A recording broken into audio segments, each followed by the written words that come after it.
Good morning, televiewers, and you on to the second edition of The Brief, live on My Media Prime television.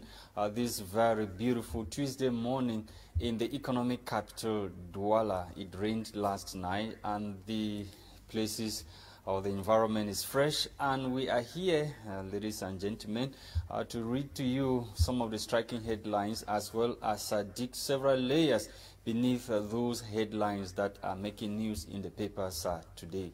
ETAPE Quintein of French desk is around as usual to read to you the headlines in the French language. Bonjour ETAPE. Bonjour Monsieur Lasha, merci de m'avoir passé la parole. Albert Zongam, décédé il y a 3 jours en France. Eh bien, le portrait de Albert Zongam, activiste au sein de l'économie camerounaise, le mémorandum de Campo et bien d'autres thèmes écument les unes des journaux présents en kiosque ce matin. Édition de mardi de ce mois de février. Mesdames et messieurs, je vous souhaite la bienvenue dans cette grande revue de presse qui est d'ailleurs bilingue. Eh bien, on va parcourir les informations telles que traitées par nos confrères de la presse écrite qui battent un travail alléchant chaque jour, et nous nous abreuvons toujours à la bonne source pour vous donner l'information qu'il faut sur My Media Prime TV.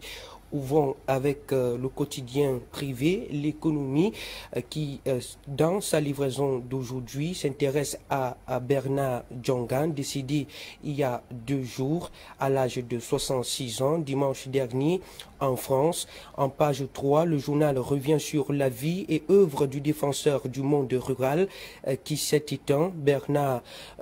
Bernard Djonga, selon nos confrères, était ingénieur agronome, activiste au sein de l'économie camerounaise. En politique, il fut candidat aux élections présidentielles de 2018 avant d'échouer. En tout cas, son portrait est à découvrir dans les colonnes de ce journal présent en kiosque ce matin. Politique du renouveau. Le mémorandum de Campo, c'est le titre que consacre le Messager à sa grande une ce matin. En page 4, le journal de Feu Puy Ndiaye nous fait savoir que, situé dans un contexte caractérisé par la misère de sa population et l'enclavement de ses routes, la petite localité frontalière à la Guinée équatoriale exige au moins une place au gouvernement. Mémorandum adressé au président Paul Biya. Le même journal nous renseigne sur les propos de l'ambassadeur itinérant, l'ancien lion indomptable, au sujet de la Fédération camerounaise de football. Agir dans l'urgence à la FECAFOOT, dit-il. Propos recueillis par nos confrères en pied de une. Information à lire à la page 12 de ce journal. Si le président de la République du Cameroun a nommé par décret le 19 février 2021 les membres de la Commission des droits de l'homme, le journal Kalara, qui revient sur ce dossier, fait savoir que les personnes choisies aguichent les appétits au sein de l'opinion.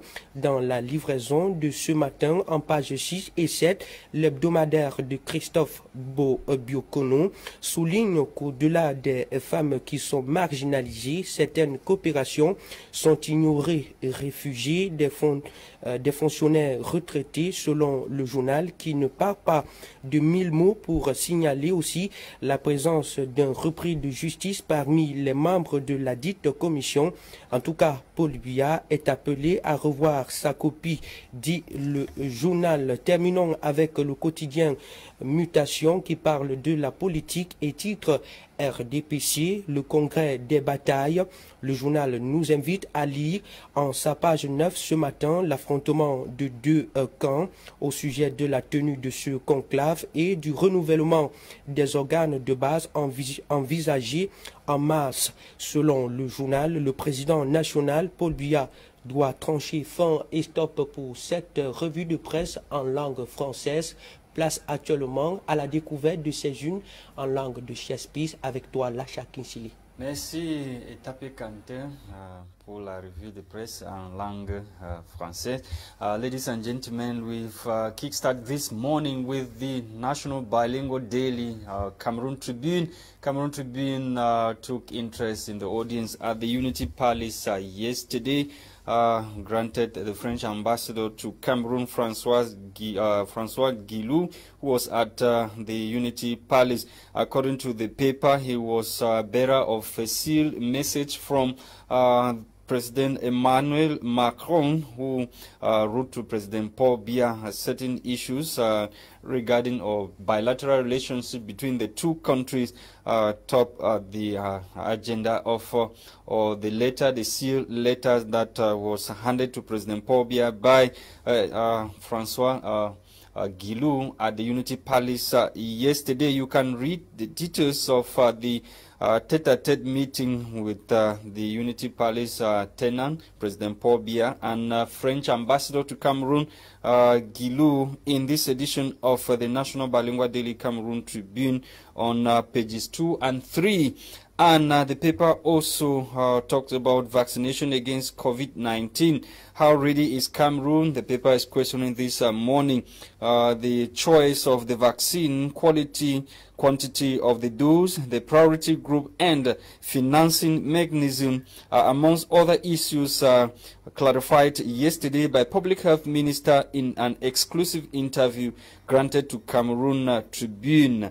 You can get details of that exclusive interview regarding the stakes or regarding the vaccine or vaccination against COVID-19 in Cameroon on page 13 of this edition of the National Bilingual Daily Cameroon Tribune. And the Chronicle Times this morning took interest in the ongoing socio-political upheavals in the two English-speaking regions of Cameroon. This time around, the paper is focusing or revisit the killings of three traditional rulers in Libialem division of the southwest region of Cameroon. The paper says UK, Canada strikes separatist fighters, and London also indicts a military for torturing man in Ndu, a man that was tortured to near death in Ndu subdivision by elements of the National Defense and Security Forces. And on this commentary column, we are told by the Chronicle Times that the paper is urging communities to storm amber camps and free themselves. As you can read on your screen, communities must storm amber camps and free themselves from Ambazonia war or captivity.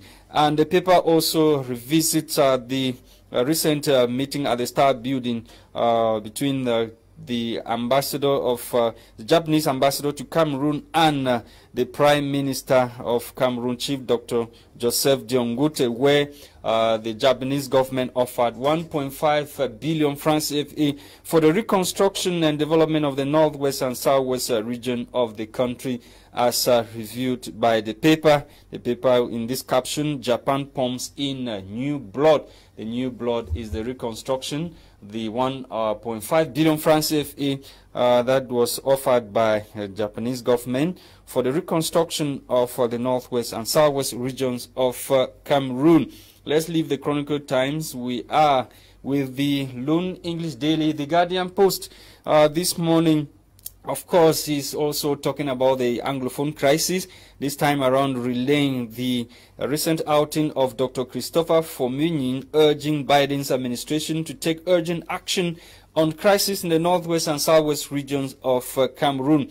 He also urges the United Nations to send fact-finding mission to investigate growing atrocities in the Anglophone regions of Cameroon. Dr. Christopher Formunin, who is the director of the Democratic Institute for, that's the the regional director for Central and West Africa at the National Democratic Institute, NDI, was speaking to a group of personnel experts, peace negotiators, and security analysts during the Oxford University conference, which held virtually to seek ways to end the armed conflicts in the two English-speaking regions of Cameroon. He is also urging the United Nations Security Council to also do something when it comes to the crisis in the northwest and southwest regions of Cameroon. And in Kumba, we are told by the Guardian Post newspaper that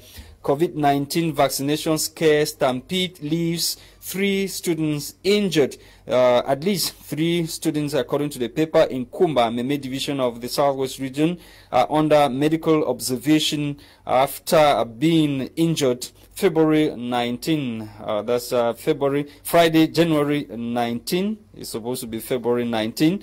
We are told the injured students were recorded in the wake of stampede, as many struggled to seize or to escape a remote COVID-19 vaccination campaign that spread like wildfire in the town of Kumba, Meme division of the Southwest region of Cameroon, and Horo Inwa subdivision, as 87-year-old woman slaughtered.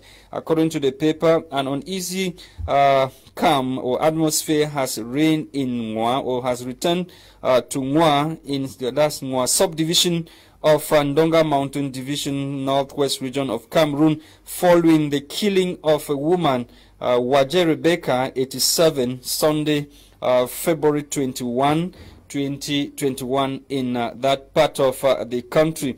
In recent development, we are told by the paper that the population stormed the DO's office in Nwa, that's with the corpse of the 87-year-old woman who was suspected to have been killed by Mbororos in that part of the country. We are back in the studio to proceed with the discussions this morning. Our consultant is already around. He is the special advisor to Professor Maurice Kamto. We are talking about Mutaga SYLVANUS, or otherwise known as Evangelist SYLVANUS TIFUH Mutaga. Thank you so much for coming once again. Thank you, Mr. Lasha Kingsley, and thanks immensely to God Almighty for the grace. If we look around the world, we see that many people have died because of the COVID-19. If we are alive, it's because of His grace that is sufficient. And the death of the engineer in agronomy, Bernard Njongang, you know, sometimes people are always confused. They think that is Abel Njongang. But we are talking of Bernard Njongang, fell yesterday on us like a bombshell. So if you will permit, in the course of this program, I want to take a rough down of his biography, so we can really imagine the caliber of personality that we are losing. Yeah, the paper equally talked about that. Parlons de lui, commençons par là. Que retenir de Bernard Njonga, décédé il y a 2 jours à l'âge de 66 ans en France? Que retenir de lui? Mr.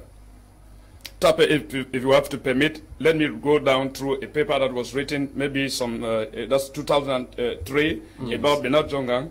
So it appeared yesterday. They say on the night of February 2021, Bernard Njonga, the agricultural engineer who became famous for his fight for food security in Cameroon, died at 66. The strong supporter of the royal world succumbed to an illness during a medical evacuation in the University Hospital of Amiens, France, according to various sources close to the deceased. Now, let's look at Bernard Njonga. You find that in 2006, that's in March 2006, he obtained the government ban on frozen chicken importation in Cameroon after a long advocacy and a lobbying campaign that began in 2003. You remember that the poultry industry in Cameroon was already dying. Yes. So he launched a campaign for a ban on the importation of frozen chicken in 2003, and he only obtained, it was a long campaign in 2003, and then he obtained a ban in 2006. Okay, that was done through an association that was known as Citizens Association for the Defense of Collective Interests. They call it ADDICT, and several sponsored radio and television reports on the decline of the poultry industry in Cameroon. During some public demonstration, he was even arrested several times. He was arrested. So now, if you go further, you understand that the ban he obtained through a fight, 15 years fight, you understand, had to help to revamp the poultry industry in Cameroon. Now, we go further, you find that during that year, he even invited a French agronomist, whom he considered as his role model. That was the agronomist called José Bovic, to Cameroon. But then he was banned at the airport from entering into Cameroon. Now, following in the footsteps of his French idol, whom I said, you see that over 15,000 were poured in the morning in front of the Minister of Livestock and Fishery in Yaoundé. Yeah. So he was the one. He was the one who did it. So if you look at Bernard Jongang, you go back again, you find that he even launched a campaign against the destruction, maybe the piling up of tractors in the southern regions, which have been there for a long while without being used. So all these things like this led to his being pounded upon by the regime in place. But Bernard Jongang did not relent his effort. You see, it goes a long way to teach many of us Cameroonians that whenever you are fighting a good fight, you have to resist. Bernard Jongang is one of and it also goes a long way to prove that we must not do but that kind of politics Cameroonians they are doing to be able to to impact lives. You see, he was an agronomist and he was advocating for the plight of local farmers, common man in the street. Yes, you're right. Now we go now to the Sonalika tractor scandal. His actions were very futile. However, he was unable to prevent chicken sales from slumping in the country. But thanks to intensive lobbying carried out by Bernard Jongang and the local poultry farmers, substantial government compensations were obtained for poultry industry players affected by the 2006 episodic. In 2006, you find that government had to give subventions. Subventions were granted to poultry farmers during what they call the grippe aviaire, the episodic that happened in 2006. Yes, in 2006. They find it was thanks to Bernard Jongang. So that's a political figure that we need to emulate his action. He was not just only fighting maybe to have to ascend to the supreme magistracy of the nation, but then he had to carry out concrete actions that affected the life of the common citizens. You find the ban on importation of poultry product, frozen chicken and all the like. If some other politicians today, I'm a politician and I think we are working on that, can look at the Cameroon textile industry that is almost crumbling. You find that the importation of used dresses, what is commonly referred to in Pidgin as okrika, if this can be banned, it found that the production of cotton, local farmers in the northern regions will be encouraged maybe to invest in cultivation of cotton, and then it will help to ameliorate their living conditions. And then the poor people who go to the market probably with 200 francs to get a dress. No, if SICAM can produce more loins, then you find that it will encourage local industry. There will be many tailors in the country. So as the money is circulating in the country, you find that people will be employed, and then there would not be any constraint in purchasing loins or maybe dresses which are locally made in Cameroon. So I don't think that if we have to ban cricket coming into a country, will not survive. There are many countries that have banned cricket from entering into their nations, and they are doing well. So it only has to go a long way in encouraging the consumption of a locally made products, Mr. Tape. Okay, let me take this other one with the Guardian posted newspaper this morning, focusing on the recent outing of Dr. Christopher Fomunyin, who is the regional director for Central and West Africa of the National Democratic Institute. He is calling on the United Nations to send a fact-finding mission to the northwest and southwest regions of Cameroon for alleged atrocities committed by both parties. He is also calling on the Biden's administration to take urgent action against perpetrators of the war that is ongoing in the northwest and southwest regions of Cameroon.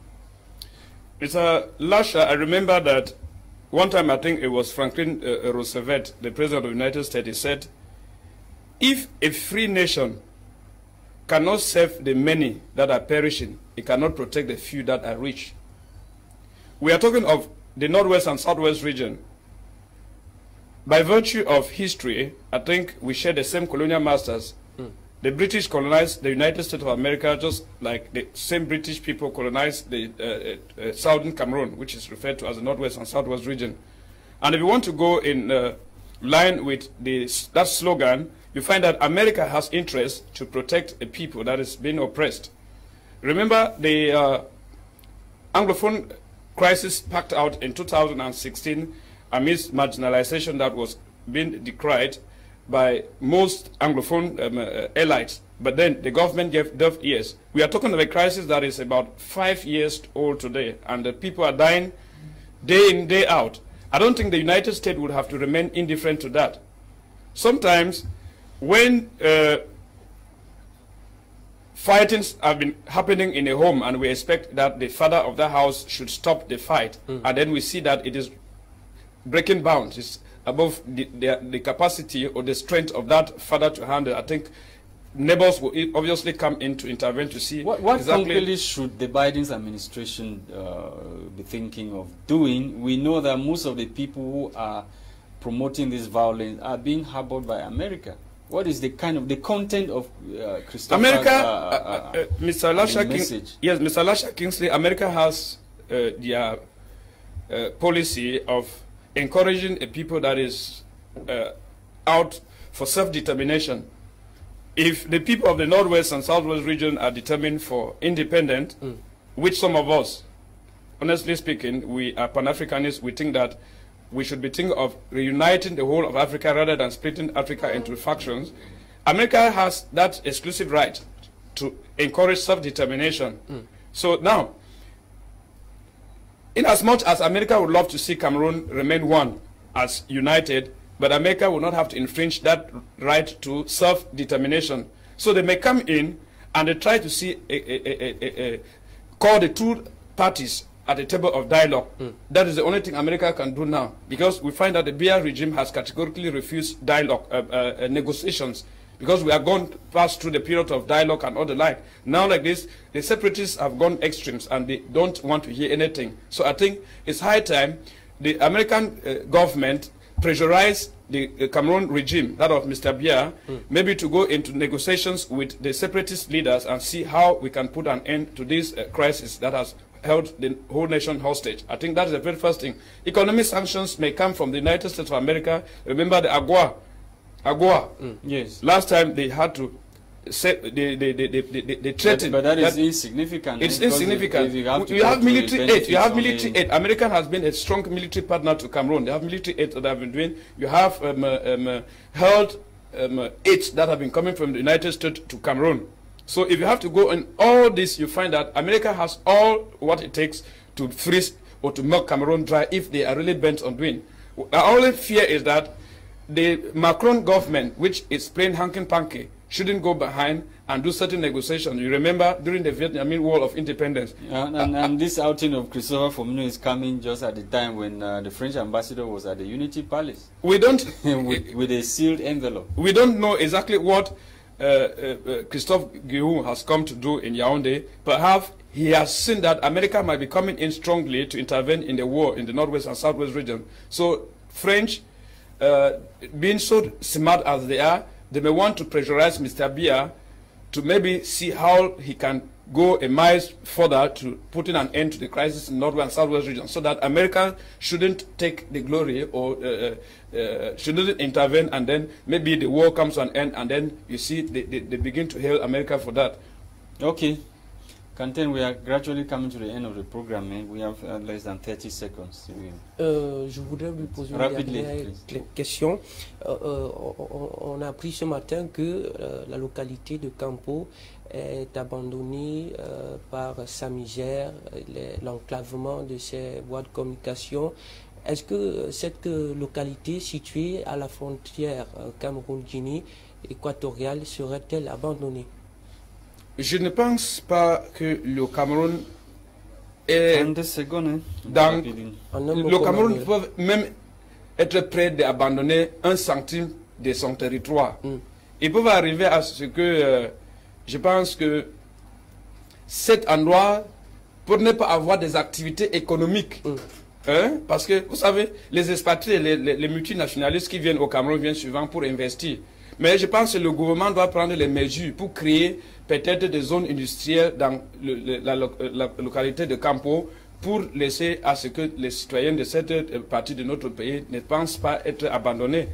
C'est juste ce que je pense. Thank you very much for coming, Mutaga SYLVANUS TIFUH, on the program today. Thank you so much, Mr. Lasha Kingsley. It's a pleasure. Every time you called me or invite me, I feel honored because it's a platform to speak to our people and then educate them, and also to make them understand that Media Prime TV is the leading English channel in Cameroon and that they should always keep scotched to it. Thank you very much. À nous de vous remercier. Merci également à nos nombreux chers téléspectateurs qui nous ont regardés ce matin. On se donne rendez-vous demain à la même heure, même télévision, ma Media Prime TV, la chaîne leader. Et surtout, vous le savez bien, ceux qui détiennent l'information détiennent le pouvoir, et celui qui détient le pouvoir entretient le monde. Allez dans les kiosques à journaux, achetez ces journaux, lisez-les.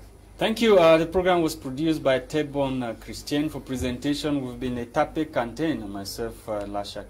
Bye-bye.